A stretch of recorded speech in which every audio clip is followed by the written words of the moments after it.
एक दिन press conference में अंजलि के मम्मी पापा ने विभू को टीवी पर देखा और देखते ही दोनों की शादी का फैसला कर लिया। फिर क्या था, दोनों पहुंच गए विभू के मामा मामी के घर। विभू के मामा मामी को भी अंजलि बेहद पसंद आई।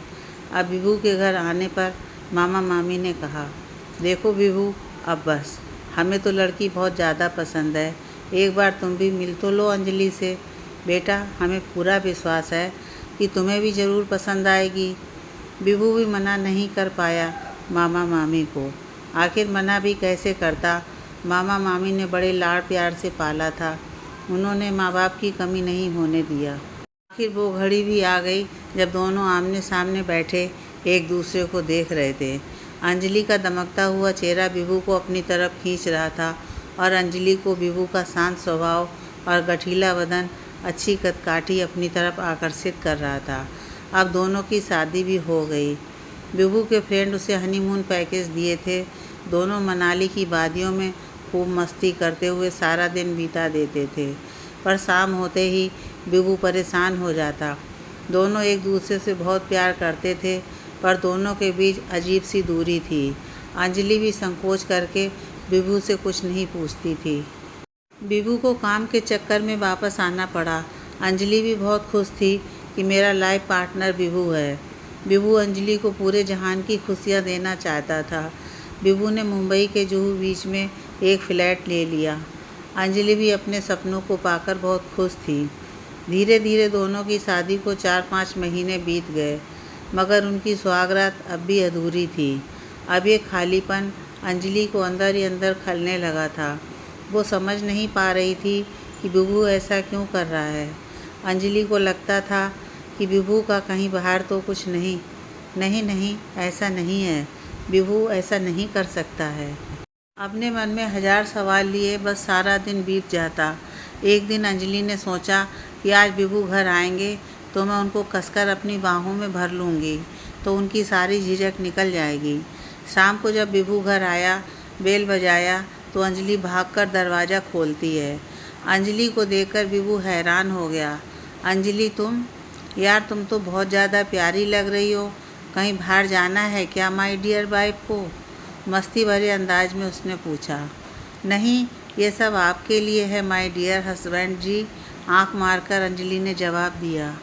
अंजलि ने रेड नेट साड़ी पहन रखी थी, दुल्हन की तरह तैयार थी। उसका रूप रंग किसी को भी पागल कर दे। विभू ने खुद को संभालते हुए कहा, अरे मैडम, कुछ खाना वाना मिलेगा कि आज चांद के दीदार से ही पेट भरना पड़ेगा? अंजलि जी, नहीं, अभी लाई। दोनों ने डिनर साथ में कर अपने कमरे में चले गए। अंजलि की सांसें तेज़ तेज़ चल रही थीं और सेम हाल विभू का भी था। दोनों बस एक दूसरे को देख रहे थे।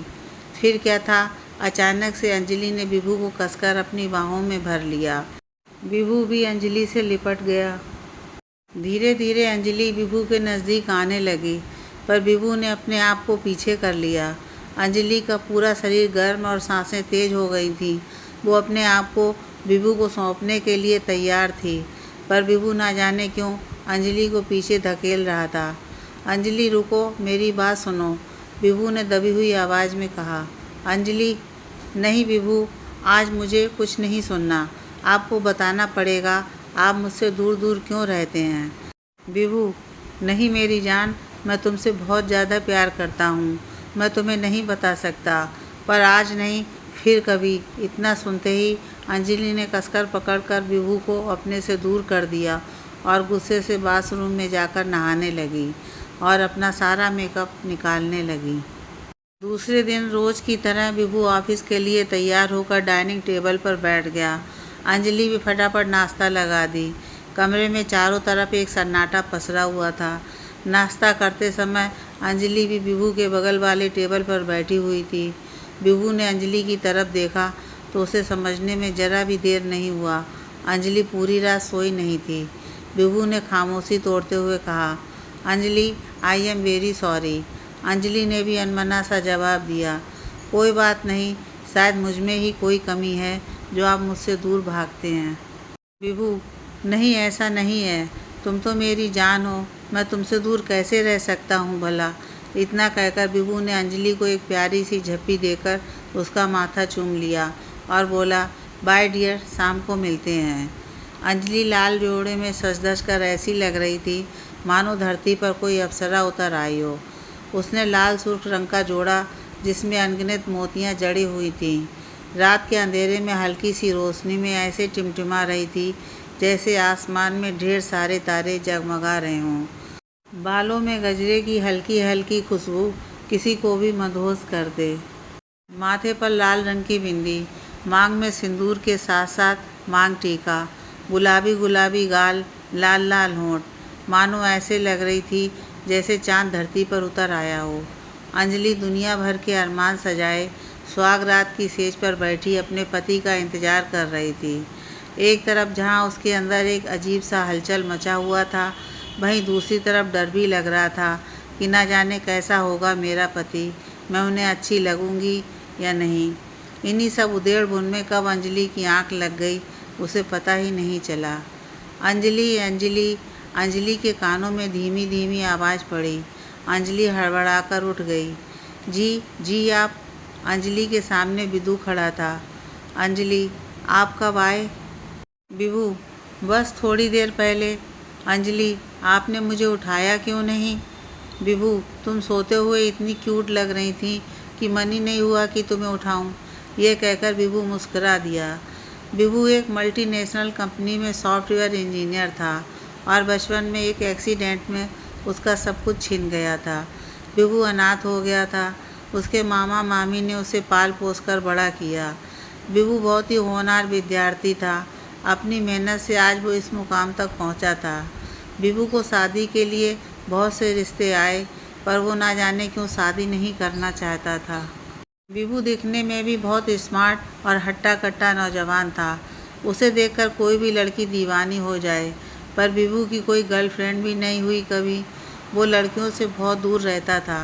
मामा मामी के बार बार दबाव के कारण वो शादी करने के लिए तैयार हो गया, पर अंदर ही अंदर ना जाने क्यों सहमता जा रहा था। कुछ तो था उसके अंदर जो वो किसी से नहीं कह पा रहा था। अंजलि ने जैसे तैसे अपना सारा दिन इधर उधर के कामों में निकाला। मन ही मन में शाम होने की बेसब्री से इंतजार कर रही थी कि कब विभू आए और उसे ढेर सारा प्यार दे। शाम को घर का डोरबेल बजते ही अंजलि ने दौड़कर दरवाज़ा खोला और सामने विभू नहीं, कोई और ही खड़ा था। अंजलि उसे देखकर हैरान हो गई। उसने देखा एक बहुत ही सुंदर स्मार्ट आदमी खड़ा है। उसकी उम्र करीब 30 साल की होगी। हाइट यही कोई 7 फीट की, रंग एकदम गोरा, body builder, full fit. Anjali, ji आप? जी मैं दीपक मल्होत्रा। अंजलि, जी कहिए, आपको किससे मिलना है? दीपक, जी मिलना तो आपसे ही है, मजाक वाले अंदाज में। वैसे हमारे इंजीनियर साहब कहाँ हैं? अंजलि, जी अभी ऑफिस से नहीं आए हैं। दीपक, आप अंदर बुलाएंगी या दरवाजे से ही भगाने का इरादा है? और फिर दोनों साथ में हंसने लगे। अंजलि, हाँ हाँ आइए, अभी विभू आते ही होंगे। लो भाई, शैतान का नाम लिया, शैतान हाजिर, विभू पीछे से बोला और फिर तीनों ज़ोर से हंसने लगे। विभू ने अंजलि से बोला, आज हम तीनों कहीं बाहर चलें डिनर पे? अंजलि का मन नहीं था पर हाँ कर दी। विभू ने कहा, फटाफट रेडी होकर आ जाओ, चलते हैं। अंजलि अभी जाने के लिए मुड़ी ही थी कि विभू ने अंजलि को अपनी बाहों में खींचकर बोला कि मैं चाहता हूँ तुम सबसे सुंदर दिखो। अंजलि, जी क्यों नहीं, बिल्कुल। अंजलि ने रेड कलर का नेट साड़ी पहना, कोई ज़्यादा मेकअप नहीं, फिर भी गजब की लग रही थी अंजलि। तीनों रेस्टोरेंट में खाना खाए और फिर डांस करने लगे। डांस करते करते अचानक से विभू के पैर में मोच आ गई और वो बैठ गया। अंजलि ने कहा, चलो घर चलते हैं, पर विभू ने कहा, नहीं तुम दोनों साथ में डांस करो, मुझे अच्छा लगेगा। अंजलि और दीपक एक साथ डांस करने लगे। अंजलि और विभू घर आ गए और दीपक अपने घर चला गया। अंजलि बोली, विभू दीपक जी काफ़ी अच्छे और मिलनसार हैं ना? विभू, हाँ हम दोनों कॉलेज फ्रेंड हैं, मुझे जब भी मौका मिलता हम दोनों साथ में मस्ती करते रहते हैं। मैं बहुत खुश हूँ कि तुम्हें भी दीपक अच्छा लगा। अंजलि विभू के बगल में हाथों पर सर रखकर सो गई। विभू ने धीरे से अपने हाथ पीछे खींच लिए। सुबह सुबह फिर से डोरबेल बजा।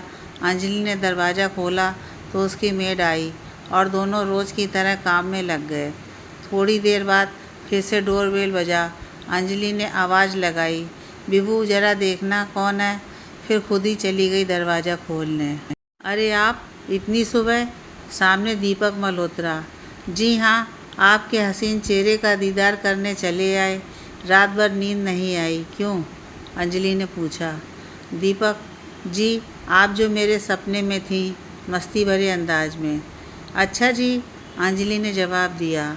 धीरे धीरे अंजलि को दीपक का साथ अच्छा लगने लगा। दोनों को एक दूसरे के साथ रहना, ढेर सारी बातें करना अच्छा लगता था। विभू भी अंजलि और दीपक को साथ रहने के लिए कुछ न कुछ बहाना बनाकर निकल जाता था। विभू सोचता कि जो मैं अंजलि को नहीं दे पाया, शायद वो दीपक दे सके। यही सोचकर विभू खुश हो जाता, क्योंकि विभू अंजलि से बहुत प्यार करता था। इधर अंजलि को भी दीपक की आदत सी हो गई थी। उसकी बेचैन निगाहें दरवाजे पर ही लगी रहती थीं। उसे देखकर ऐसा लगता था मानो उसे पहली बार सच्चा प्यार मिल गया हो। अंदर ही अंदर अंजलि सोचती थी कि ऐसा तो नहीं कि मैं विभू के साथ बेवफाई कर रही हूँ। नहीं नहीं, ऐसा नहीं है। किसी को पसंद करना कहाँ से गलत है? अगर गलत होता तो आज हीर रांझा, लैला मजनू को कोई नहीं जानता। ऐसा नहीं है, वैसा नहीं है, इसी ताने बाने में डूबी थी।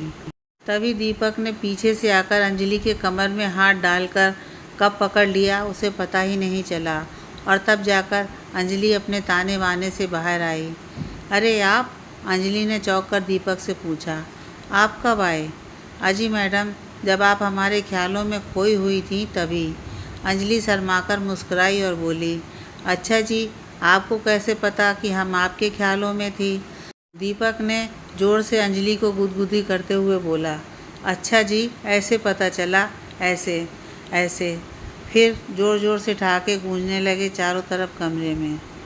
तभी विभू भी घर आ गया, पर विभू की मौजूदगी का एहसास ना तो अंजलि को हुआ, ना ही दीपक को पता चला। विभू भी दबे पांव अपने कमरे में बेड पर जाकर लेट गया और अंजलि और दीपक की बातें ध्यान से सुनने लगा। अंजलि, दीपक, मैं आपसे कुछ कहना चाहती हूँ। दीपक, हाँ हाँ अंजलि, तुम्हें जो भी कहना है बिल्कुल बेझिझक होकर कहो। अंजलि, जी मैं आपसे बहुत ज़्यादा प्यार करती हूँ, मैं आपके बिना नहीं रह सकती। विभू बहुत ही अच्छे हैं और उन्होंने मुझे सब कुछ दिया है, पर प्यार, कहते कहते अंजलि का गला भर आया। अंजलि फिर खुद को संभालते हुए आगे बोली, मुझे उनसे पत्नी का हक आज तक नहीं मिला। इतना कहकर अंजलि फपक कर रो पड़ी। अंदर के कमरे में बैठा विभू ये सारी बातें चुपचाप सुन रहा था।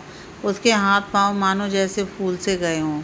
वो समझ नहीं पा रहा था कि करे तो क्या करे। इधर अंजलि रोते रोते दीपक से लिपट गई।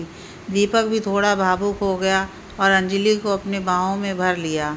अंजलि भी कुछ ऐसे दीपक की बाहों में सिमटी मानो अभी कोई उसे दीपक से अलग न कर दे। ये सब कुछ विभू दूर खड़ा सन्न होकर देख रहा था और उसकी आंखों से आंसुओं का सैलाब उमड़ पड़ा।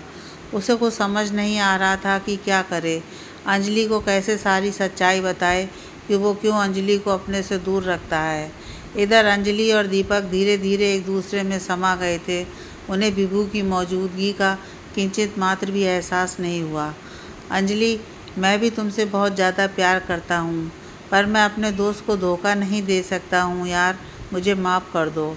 इतना कहकर दीपक अंजलि को अपनी बाहों से दूर करने की कोशिश करने लगा, पर अंजलि इतनी ज़ोर से उसे जकड़कर पकड़ी थी कि दीपक खुद को नहीं छुड़ा पाया और आखिरकार दीपक भी अपनी भावनाओं पर नियंत्रण नहीं रख पाया और दोनों पूरी तरह से एक दूसरे में समा गए। अंजलि और दीपक को इस तरह से देखकर विभू अंदर से टूट सा गया। वो समझ नहीं पा रहा था कि क्या करे, मानो सैकड़ों हथौड़े उसको दिलो दिमाग पर चल रहे हों। विभू की आंखों से आंसुओं का सैलाब सा उमड़ पड़ा। दम करके वहीं ज़मीन पर बैठकर अपने सिर को पकड़कर रोने लगा। पता नहीं कितने टुकड़े हुए होंगे उसके दिल के। इधर विभू की हालत से बेखबर अंजलि अपने आप में कुछ नया सा महसूस कर रही थी, मानो पूरे जहान की खुशियाँ मिल गई हों। अंजलि ने दीपक को प्यार भरी नज़रों से देखा और बोली, दीपक, मैं आपके बिना नहीं रह सकती। अब आपके बिना मैं एक पल भी नहीं जी पाऊँगी। मुझे कहीं दूर ले चलो ना, हम प्यार का एक नया जहां बसाएंगे। दीपक ने अंजलि को अपनी बाहों में भरकर कहा। हाँ अंजलि, क्यों नहीं, मेरा भी वही हाल है जो तुम्हारा है, पर थोड़ा सब्र करो मेरी जान। और अंजलि का माथा चूमकर जाने लगा। अंजलि, नहीं दीपक, अब आप भी यहीं रहेंगे ना? विभू ने बताया था कि कुछ दिनों के लिए आप यहीं रहने वाले हो। दीपक, हाँ अंजलि, पर अभी मुझे जाना चाहिए क्योंकि विभू आता होगा।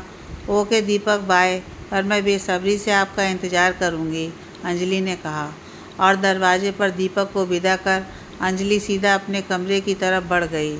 अंदर जाकर देखती है तो विभू औंधे मुँह होकर पेट के बल बेड पर सोया था। अंजलि के पैरों से मानो ज़मीन निकल गई थी। उसका दिल ज़ोर ज़ोर से धड़कने लगा कि कहीं विभू ने मुझे दीपक के साथ देख तो नहीं लिया होगा। नहीं नहीं, ऐसा नहीं होगा। देखा होता तो मुझे पता चल चुका होता, पर देखा हुआ तो मैं क्या कहूँगी विभू से, ये मैंने क्या किया। हजार सवाल उसके मन में चल रहे थे, पर अंजलि की हिम्मत नहीं हो रही थी कि विभू से पूछ सके कि क्या तुमने हमें साथ में देखा है।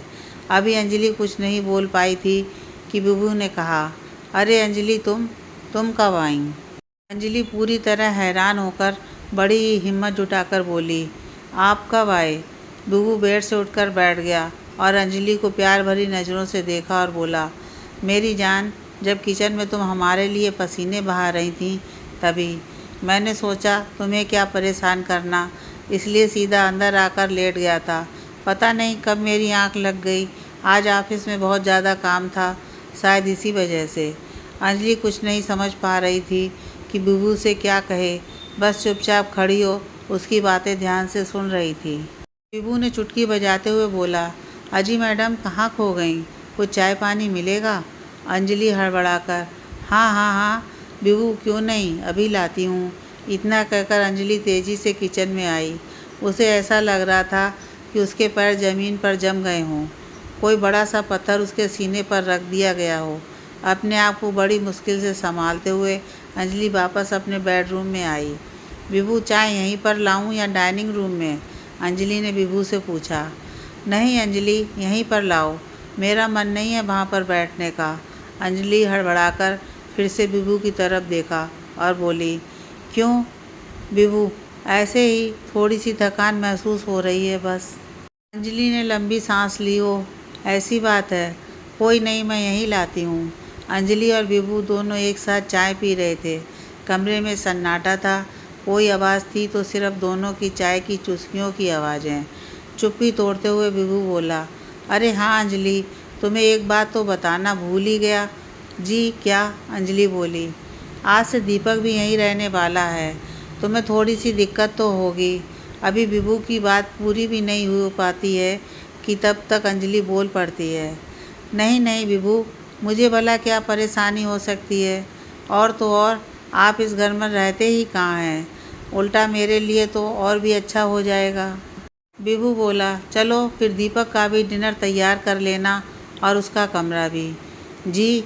अंजलि इतना कहकर दीपक के आने की तैयारियों में जुट गई। विभू भी ऐसा दिखा रहा था मानो उसे कुछ भी नहीं पता और उसने खुद को पूरी तरह से नॉर्मल रखा हुआ था। अंजलि भी बहुत ज़्यादा खुश थी कि विभू को कुछ भी नहीं पता चला।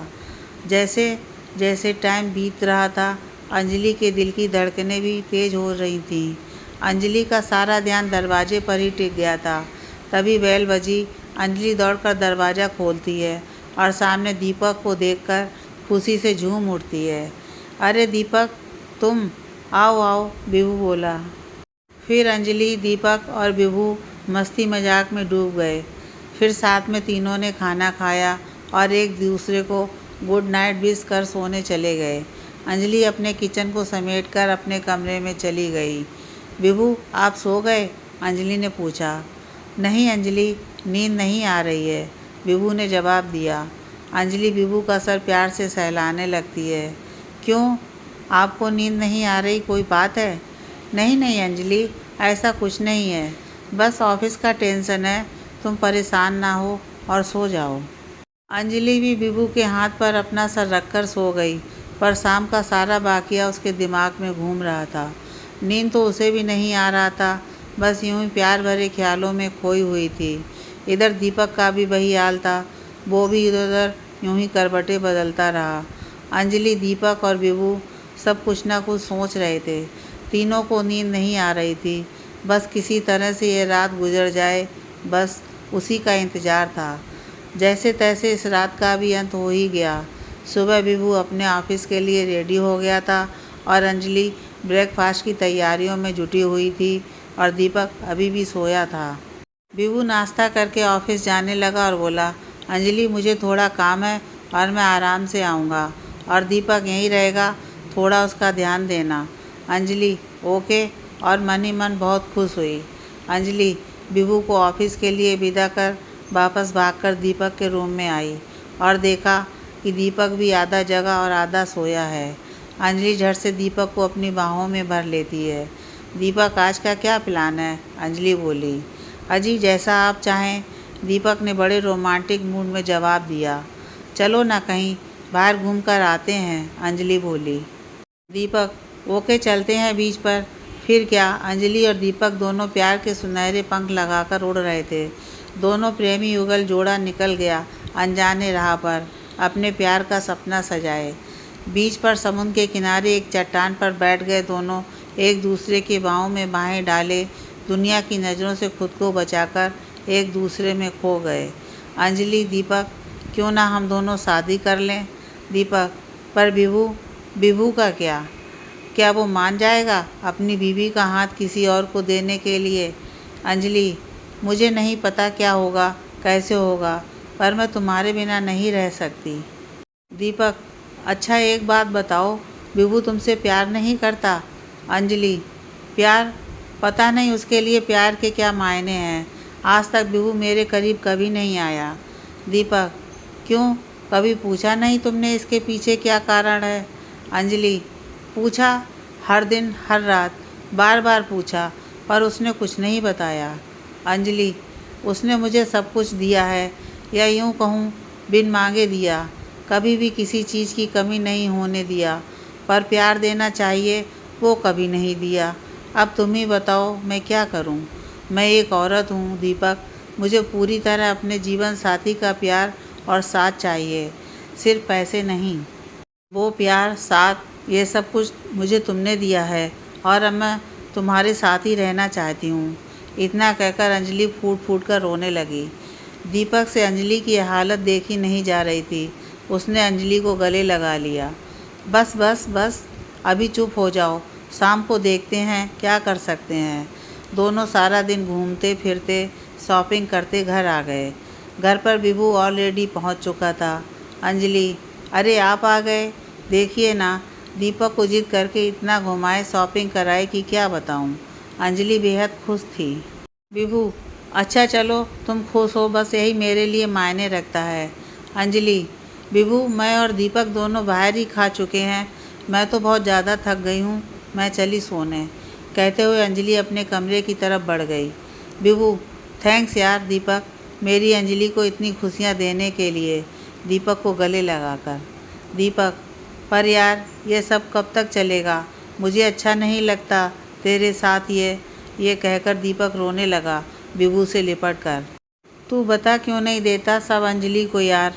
दीपक, अंजलि तेरी बीवी है, उसे सब कुछ बता दे यार, उसका हक है सब जानने का, कब तक अकेले सहेगा?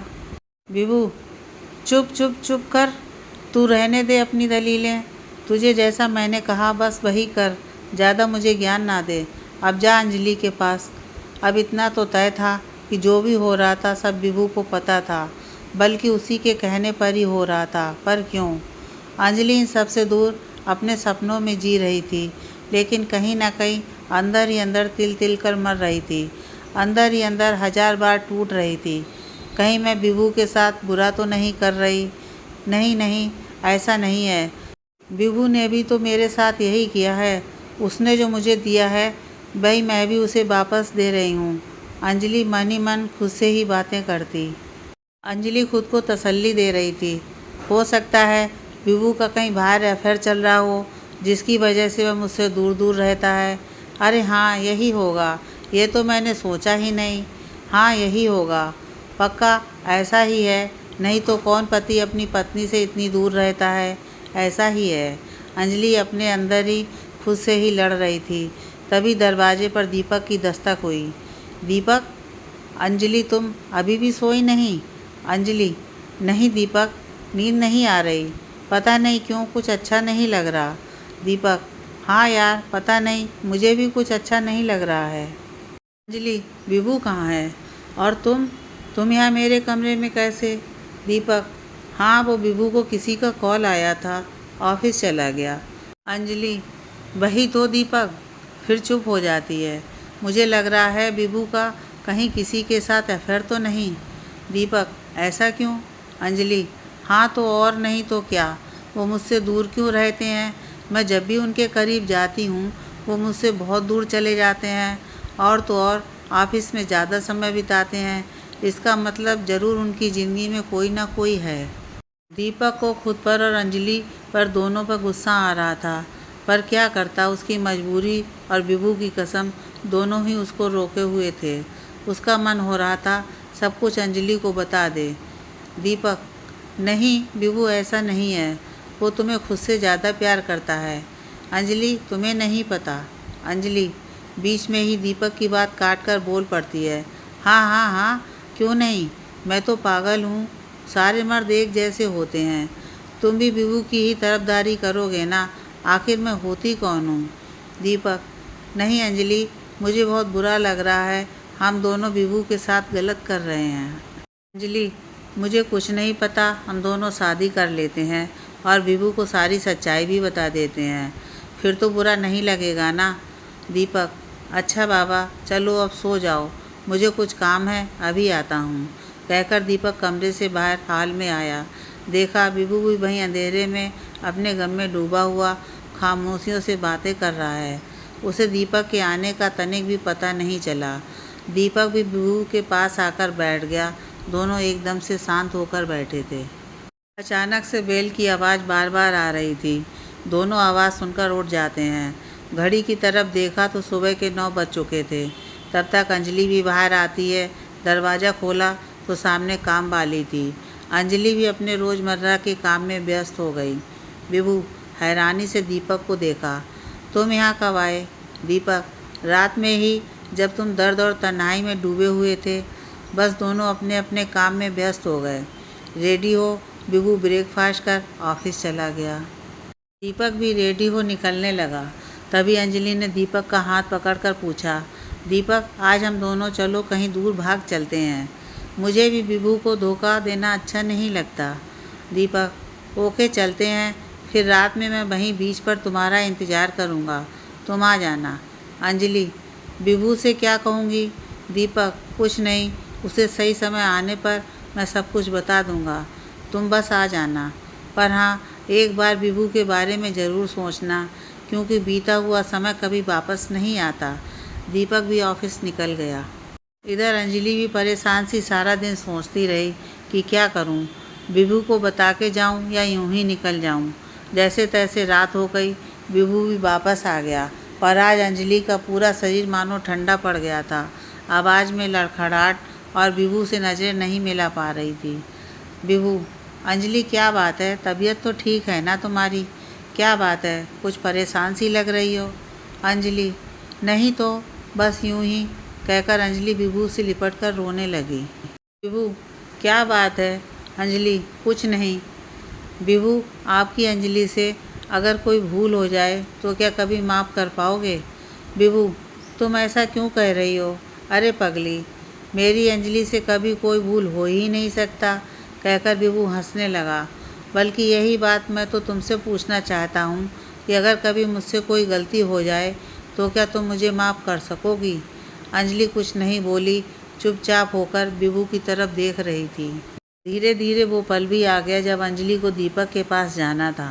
अंजलि विभू के सोने का इंतज़ार करती है, फिर चुपके से वहाँ से निकल जाती है। बाहर आकर एक बार पीछे मुड़कर अपने घर को देखती है और रोने लगती है। बार बार विभू से माफ़ी मांगती हुई निकल जाती है। अंजलि ऑटो रिक्शा लेकर सीधे बीच पर आती है, पर वहाँ पर दीपक को ना पाकर हैरान हो जाती है। अंजलि पूरी तरह से डर जाती है कि दीपक नहीं आया तो मैं क्या करूँगी, वापस विभू को क्या मुंह दिखाऊंगी। ऊपर से मैं तो अपना फ़ोन भी नहीं लाई, अब क्या होगा मेरा। अंजलि का दिल 100 की स्पीड पर धड़क रहा था। तभी दीपक आ जाता है। अंजलि दौड़कर दीपक से, तुम इतनी देर बाद क्यों आए? दीपक, आया तो। उसकी आवाज़ लड़खड़ा रही थी। अंजलि, तुमने शराब पी है? दीपक, हाँ पी है, क्योंकि जो कहना है वो होश में नहीं कह पाता। अंजलि, मतलब? हैरान होकर दीपक, मतलब ये कि मैं तुम्हारे साथ नहीं आ सकता।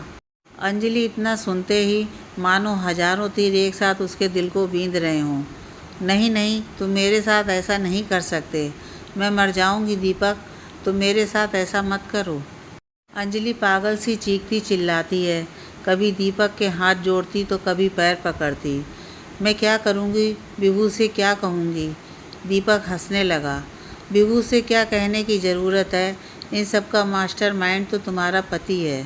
मैंने जो भी किया उसी के कहने पर किया, यकीन ना हो तो जाकर पूछ लो। अंजलि एक साथ कई थप्पड़ दीपक के गाल पर रसीद कर दी। हजारों गालियां देने लगी। खबरदार जो विभू के खिलाफ एक शब्द भी बोला तो। दीपक, पर यही सच है, कहकर दीपक वहीं रेत पर बैठकर चिल्ला चिल्ला कर रोने लगा।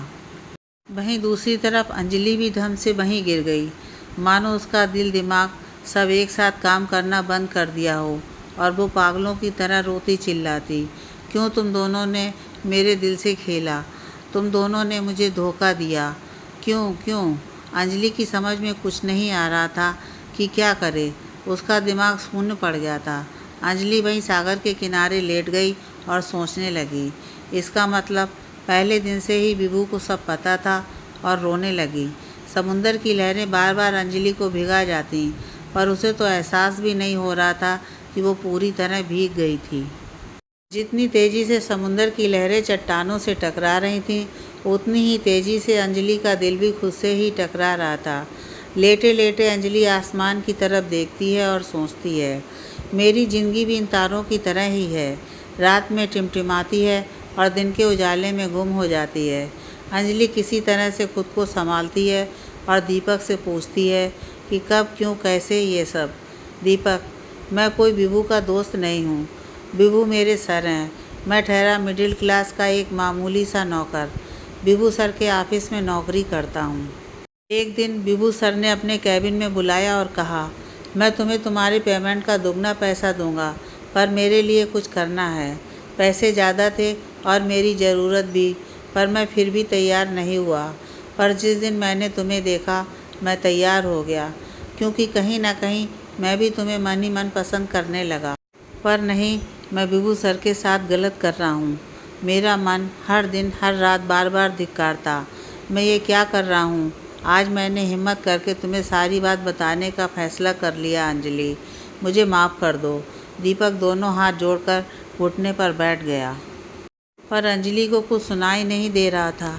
इसका मतलब मैं यहाँ हूँ, यह भी विभू को पता है? दीपक, हाँ पता है, उसी के कहने पर मैं यहाँ आया हूँ। अंजलि तेज़ तेज़ कदमों से चलते हुए वापस विभू के पास आती है और बिना रुके ज़ोर ज़ोर से दरवाज़ा पीटती है। तब तक पीटती है जब तक विभू ने नहीं खोला हो। दरवाज़ा खुलते ही अंजलि ने अनगिनत थप्पड़ रसीद कर दिया विभू के गाल पर। अंजलि पागलों की तरह चीखती रही थी, क्यों क्यों विभू, तुमने मेरे साथ ऐसा क्यों किया? विभू, तुम पहले शांत हो जाओ। अंजलि, तुम पूरी तरह से भीगी हो, चलो कपड़े चेंज कर लो। अंजलि विभू को तेज़ी से धक्का मारकर पीछे कर देती है। पहले मुझे जवाब दो, तुमने मेरे साथ ऐसा क्यों किया? मैं सब बताता हूँ, पहले तुम शांत तो हो। विभू, मैं तुम्हें जो भी बताऊँगा ध्यान से सुनना अंजलि, और मुझे समझने की कोशिश करना। विभू, एक बार मेरा एक्सीडेंट हुआ था अंजलि, और उस एक्सीडेंट ने मुझसे मेरा परिवार तो छीना ही था, साथ में मेरा वजूद भी छीन लिया। अंजलि, मतलब मैं समझी नहीं। विभू, हाँ अंजलि, मैं तुम्हें पति का सुख नहीं दे सकता। अंजलि के पैरों से मानो ज़मीन निकल गई। वो बेसुध से विभू को देख रही थी। विभू, हाँ अंजलि, न मैं तुम्हें शादी का सुख दे सकता हूँ, ना ही संतान का सुख दे सकता हूँ। मैं शादी ही नहीं करना चाहता था, पर क्या करूँ, अपनी कमी को भी किसी से नहीं बता पाया। मैंने अपने साथ तुम्हारी ज़िंदगी भी बर्बाद कर दिया। इसी आत्मग्लानि में मैंने ये सब किया। पर अंजलि, दीपक अच्छा लड़का है, वो तुम्हें खुश रखेगा। वो तुम्हें सब कुछ दे सकता है जो मैं नहीं दे सकता। चुप चुप, एकदम चुप, और एक शब्द भी नहीं। आग बबूला होकर अंजलि बोली, और अंजलि ज़ोर ज़ोर से रोती है, चिल्लाती है, और विभू के कॉलर को पकड़कर बोली, ये तुमने क्या किया विभू? अच्छा नहीं किया तुमने मेरे साथ। तुमने मुझे खुश करने के लिए मेरा ही सौदा कर डाला। तुमने मेरे साथ अच्छा नहीं किया। अंजलि की आंखों से आंसुओं का सैलाब उमड़ पड़ा था। तुमने अपने अंदर इतना सारा दर्द भरा था, और तुमने मुझे इस लायक भी नहीं समझा कि एक बार मुझे बता सको। सिर्फ एक बार मुझे बताकर तो देखे होते विभू। तुम्हें ऐसा नहीं करना चाहिए था। आज तुमने मुझे मेरी ही नज़रों में गिरा दिया। आज मैं खुद से ही नज़र नहीं मिला पा रही हूँ। तुम्हें मेरे साथ ऐसा नहीं करना चाहिए था, नहीं करना चाहिए था। अंजलि, कितना कुछ नहीं सहा तुमने। हर दिन 100 बार मरे होगे, पर क्यों? क्या ज़रूरत थी? एक बार मुझ पर भरोसा तो किया होता। अपना दर्द, अपना गम बांटा तो होता। क्या मेरा इतना भी हक नहीं था? मुझे नहीं चाहिए ऐसी खुशी। मैं कितनी गिर गई खुद की नज़रों में। तुम तो महान पति बन गए विभू, पर मेरा क्या विभू? अंजलि प्लीज़ शांत हो जाओ, मुझे माफ़ कर दो, नहीं तो मैं नहीं जी पाऊँगा। हाथ जोड़कर माफ़ी मांगता हूँ तुमसे। विभू का हाथ पकड़ लेती है और विभू से कहती है, अंजलि, सिर्फ एक बार अपना दर्द मुझसे कहा तो होता। एक बार सारी सच्चाई बताकर तो देखते विभू। मैं तुम्हें बहुत ज़्यादा प्यार करती हूँ। मैं एक जोगन की तरह पूरी ज़िंदगी बिता देती। क्या सिर्फ शरीर का प्यार ही प्यार होता है? मैं जब जब तुम्हारे पास आई, तुमने मुझे अपने से दूर धकेल दिया। क्यों? सिर्फ शरीर का प्यार प्यार होता तो आज कोई राधा कृष्ण को ना याद करता। अगर ऐसा होता तो कोई मीरा जी को याद ना करता। तुम मुझे क्यों नहीं बताए विभू, क्यों? हे भगवान, ये मुझसे क्या हो गया? मुझसे पाप हो गया। अब मैं इस पाप के साथ नहीं जी सकती हूँ। विभू, संभालो खुद को। अंजलि, तुम्हारी कोई गलती नहीं है। जो भी हुआ मेरे कारण हुआ है, और मैं तुमसे बहुत प्यार करता हूँ। तुम्हारे बिना तो मैं जी नहीं पाऊँगा। तुम मुझे सिर्फ एक बार माफ़ कर दो। पहली गलती तो भगवान भी माफ़ कर देते हैं। प्लीज़ अंजलि, मैं तुम्हारे आगे हाथ जोड़ता हूँ, माफ़ कर दो। विभू गिड़गिड़ाकर छोटे बच्चे की तरह अंजलि से लिपट कर रोने लगा। अंजलि से विभू की ऐसी हालत नहीं देखी जाती, और वो लपक कर विभू को गले से लगा लेती है। दोनों यूं ही एक दूसरे का दर्द एक दूसरे से बांट रहे थे। बस आज जुबान नहीं, आंखें बोल रही थीं, और उतनी ही बरस रही थीं। कहीं दूर खड़ा दीपक भी ये सब देखकर रो रहा था, पर आज उसके खुशी के आंसू निकल रहे थे। और फिर अंजलि और विभू की ज़िंदगी से दूर चला गया बिना बताए। यहाँ विभू अंजलि भी खुद में ही एक दूसरे से कभी अलग नहीं होंगे, और ना ही किसी तीसरे को आने देंगे। ऐसा मन ही मन एक दूसरे से वादा कर रहे थे।